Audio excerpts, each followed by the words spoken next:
આપણું સીધું કામ તો કરતા નથી. આ બધું રહ્યું ને તમે આ ઘરમાં રહ્યો ને ઈ આ બાપાએ જ વસાયેલું છે. હા તારે ઈ નથી વિચારતા. અરે ઓહાય ઉઈ વાત હાસી છે પણ ભગવાન કોકથી પૂછો ઘરની બહાર નીકળ્યા છે કે સોરાજીન બેહે છે ઘડીથી ધો ઓલું લાવો ઘડીથી ઓલું લાવો બહુ કઈ કામ નહીં હોય પણ સ્વરાજે શું કામ છે? જો સોરાજી શું કામ આ બેઠા જ છે. હા બેઠા છે આ બે ના તું ધ્યાન નો રે. એ ભગવાનનું નામ લેવાય તો પુણ્ય મળે ભગવાનનું નામ લેવાનું જ છે પછી હે હા. ક્યારે મહિના પછી પછી જોઈ પછી બીજું ટાઈમ થાય તારે.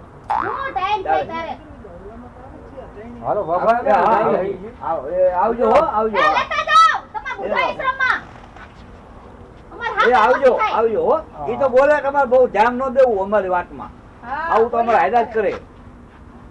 હવે બાય જઈને ક્યાંક બેહો બેઠા હો અહીંયા ખાટલા પાયા રાખો ભલે હું બેઠો છું નિરાંતે તમે બહાર જાઓ પછી હમણાં હું જઈશ બહાર હો.